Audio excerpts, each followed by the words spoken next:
Waalaikumsalam warahmatullahi wabarakatuh. Ibu ucapkan terima kasih karena kalian telah hadir menemui Ibu di ruangan pada hari ini. Sebelum kita mulai, alangkah baiknya kita berdoa terlebih dahulu. Berdoa mulai. Sebelumnya di sini ada yang tahu belum kita akan melakukan apa? Belum tahu, Bu. Jadi kita di sini akan melakukan bimbingan kelompok. Ada yang tahu bimbingan kelompok itu apa? Belum, Bu. Nah, jadi dijelaskan ya. Jadi bimbingan kelompok itu suatu bimbingan yang kita lakukan secara berkelompok. Tujuannya untuk menyelesaikan masalah secara bersama-sama. Dan kita membentuk bimbingan kelompok ini agar mempermudah komunikasi satu sama lain. Nah, nanti kalian ibu harap kalian dapat berdiskusi secara jujur dan terbuka, dan kemudian obrolan yang kita lakukan pada hari ini tidak disebar kemana-mana. Nah, kalian tadi di sini secara sukarela kan ya? Ya, sukarela, Bu. Alhamdulillah pas secara sukarela. Dan sebelum kita mulai, alangkah baiknya kita bersepakatan waktu. Akhirnya antara 10 sampai 20 menit. Nah, kalian pilih berapa menit? 10. Kita sepakati 10 menit ya. Jadi sebelum kita mulai, kita permainan terlebih dahulu. Permainannya itu polisi-polisiannya kayak ini.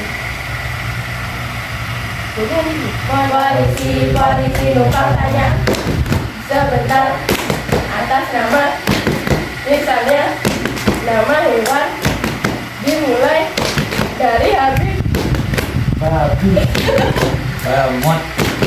tikus, kelinci, anjing, kucing, Marmut, Manuk, kura-kura, laga-laga, lumba-lumba, alay sih. Sapi, Hiu, Melakukan permainan ya tadi. Nah, jadi dari ya. Jadi di dalam kelompok itu nanti kita akan membahas beberapa tugas, itu topik tugas dan topik tugas. Nah, topik tugas itu berasal dari ibu.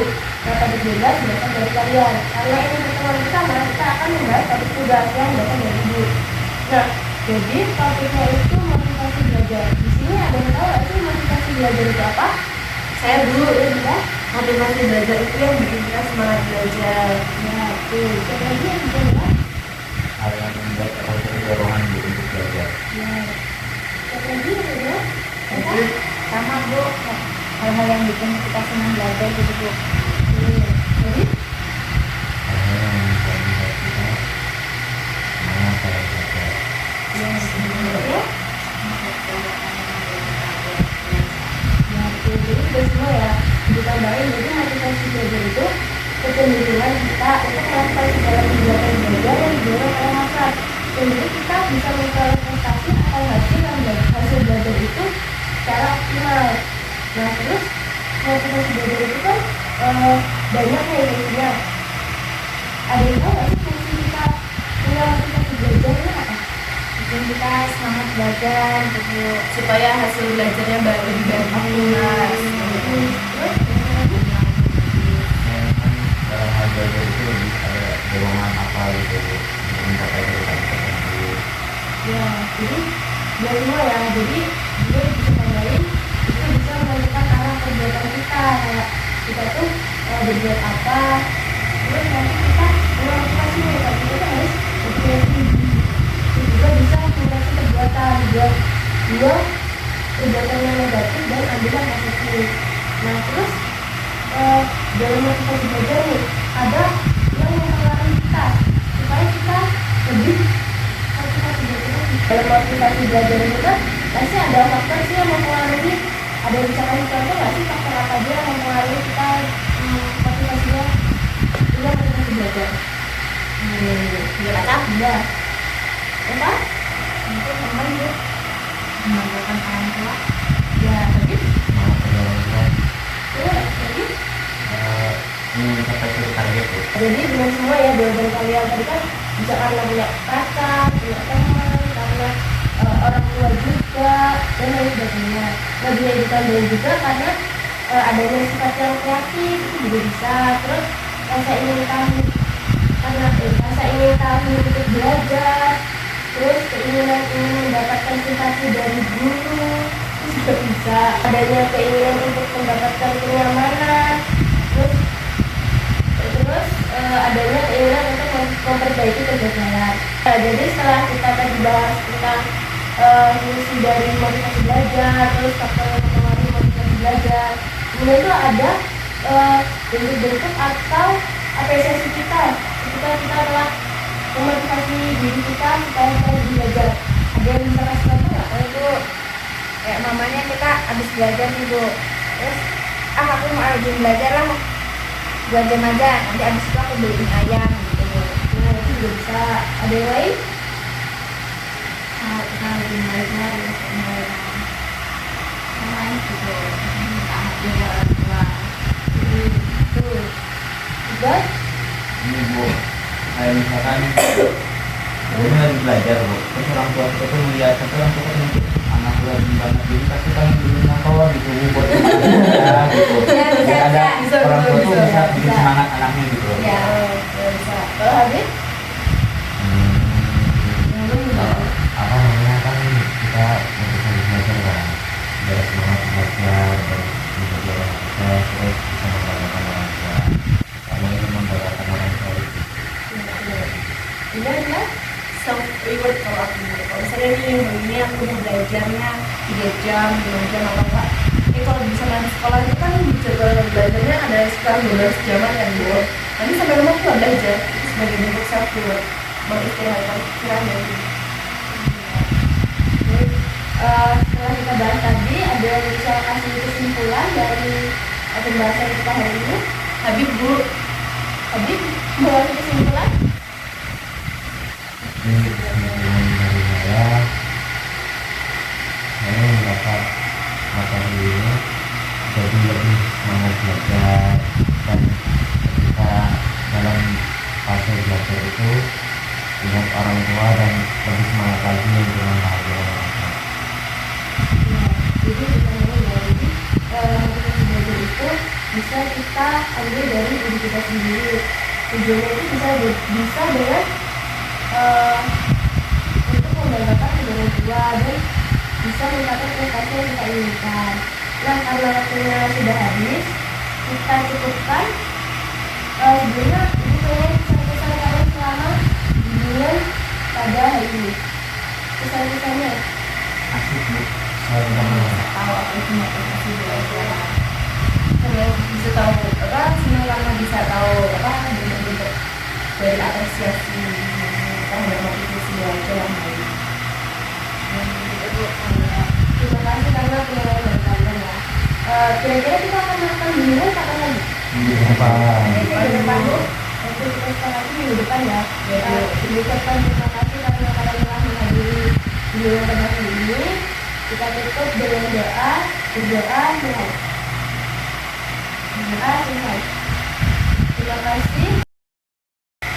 Assalamualaikum warahmatullahi wabarakatuh. Waalaikumsalam warahmatullahi wabarakatuh. Terima kasih karena kalian telah hadir di ruang ini menemui Alhamdulillah. Sebelum kita mulai, kita berdoa dulu. Berdoa mulai. Berdoa selesai. Sebelumnya kalian sudah tahu belum kalian itu semua apa ini? Belum. Jadi kita di sini akan melakukan konseling kelompok. Betul belum konseling kelompok apa? Belum. Jadi konseling kelompok itu nanti kita akan membahas permasalahan kalian masing-masing dan kalian menyebutkan masalah kalian satu-satu. Terus kita akan membahas permasalahan itu yang lebih penting kita selesaikan hari ini, dan kalian nanti diharap berbicara secara jujur dan terbuka. Terus nanti kalian juga diharap menjaga kerahasiaan di dalam kasus ini. Sebelumnya kalian berjanji dan bersedia? Iya Bu. Baik, kalau berjanji dan bersedia, kita perkenalan dulu ya. Perkenalan dari sebelah kanan. Perkenalkan, nama aku Eva. Nama saya India. Iya. Lagi sama aku. Baik, kalian sudah kenal semua ya. Sebelum kita mulai, kita sepakatan waktu dulu ya. Waktunya itu ada 10 dan 15 menit. Kalian sepakati berapa menit? 10. Jadi kita sepakati 10 menit ya. Sekarang kalian bisa menceritakan masalah mulai dari sebelah dulu. Kalau saya ini kurang motivasi belajar Bu. Kalau saya malah tidak punya motivasi belajar Bu. Jadi satuan kecil. Saya banyak tugas Bu. baik. Jadi kita sudah memberitakan permasalahan kalian masing-masing. Kita akan membahas permasalahan siapa dulu nanti. Ini Bu, di Ini motivasi belajar Bu. Boleh. Oke, kita sepakati membahas kurang motivasi belajar ya. Bisa nanti ya, bisa diceritakan kurang motivasi belajarnya seperti apa? Jadi gini Bu, saya tuh nggak punya motivasi belajar tuh karena apa ya? Saya kira tuh kalau belajar ya udah belajar aja gitu. Yang penting mah belajar. Terus saya juga kalau belajar tuh suka dapat deadline gitu. Mulai 1 jam kemudian baru ngerjain gitu. Jadi saya sama sekali kayak udah lah yang penting ngerjain gitu. Juga kalau Mbak Eka gimana cara-caranya? Jadi saya tuh kalau ada tugas nih Bu, kayak udah nanti aja ngerjainnya gitu. Terus kayak mendingan tidur gitu daripada ngerjain tugas gitu. Karena teman-teman saya menyuruh padahal ngerjain tugasnya kita udah selesai, tapi kayak ini aja lah, mending tidur gitu. Nah, jadi gitu ya. Jadi gimana tanggapan teman-teman tentang permasalahan di badan Eka? Mau nanya Bu. Ya boleh? Pak, Iya. kenapa kamu mending tidur daripada belajar? Soalnya kayak males loh mau ngedit tugasnya gitu, kayak banyak banget. Terus tiba-tiba mau kerjain, ngantuk, ya udah tidur aja gitu. Nah, terus kamu habis dari situ itu gimana tugas-tugas kamu? Nggak selesai. Teman-teman saya udah selesai nih Bu, mamanya Pak, Iqbal. Bal. Terus mereka tuh ngomongin aku, buruan kerjain tugasnya gitu. Terus tapi aku kok males banget, banyak banget gitu. Apa udah kerasa gitu jadi yang lain kan kurang belajar itu apa kerasa sekarang setelah kejadian itu? Iya, jadi kayak saya ini ternyata salah ya, kayak nanti saya ikut apa kata teman-teman saya gitu. Nah, itu masalahnya gitu Gitu. lainnya salah. Misal Jadi kan bilang kayak ngerjainnya kayak deadline, mata deadline-nya banyak. Nah, kalau dengan kamu ngerjain mata deadline itu kamu nggak kayak bisa jadinya tuh agak sulit gitu. Kamu mereka sekretarian kan, juga bisa kamu membuat kamu sendiri kan, karena ngerjainnya nggak jauh-jauh dari deadline. Ya ujung-ujungnya telat, ya kan. Jadi siapa? Oh, gitu. udah habis gimana? Ngantuk ya Bu. Dari saya sih cari kan biasanya dia di rumah terus kan cari tempat yang bekerja enak jadi dia bahagia sambil membawa tugasnya sih atau ngerjain bareng teman biar sama-sama selesai biar kalau ada yang tidak tahu alasannya. Ya kan, sebenarnya saya udah nyoba sih kayak ngomongnya bawa laptop nih ke kosan temanku gitu. Tapi sampai sana bukan kerjain tugas, malah ngobrol lah, tidur lah, gitu tetep aja. Jadi tadi nyari referensi tempat Jadi kayak ngerjain sendirian aja gitu. iya. Ya, jadi setelah ditanggapin sama teman-teman kalian nih, terus upaya apa yang kalian lakukan setelah terus tanggapan dari teman-teman kalian? Ya nanti aku coba belajar ya, kalau aku ya kalau belajar nanti apa namanya ngerjainnya sendiri aja, nggak usah bareng teman-teman gitu. Kalau aku tadi sih bisa lebih cepat gitu ya. Kalau kan sekedar bilang ya kalau dengan deadline dengan terus aku jadi nggak tepat waktu ujung-ujungnya. Jadi kalau tugas-tugas kalau bisa langsung dikerjain. Nah, jadi setelah kita bahas permasalahan di badan Eka tadi, kesimpulannya, jadi yang pada diri ini harus meminimalisir waktu supaya kalian tidak malas lagi, dan juga kalian bisa mengerjakan sendiri bila kalian tidak bisa mengerjakan dengan teman kalian. Nah, karena waktunya sudah habis-habis, kita cukupkan. Gimana perasaannya di badan Eka? Alhamdulillah senang Bu, makasih ya teman-teman semuanya udah mau bantu permasalahan kita. Baik, karena waktunya sudah selesai, kira-kira kita akan melakukan counseling lagi kapan? Minggu depan.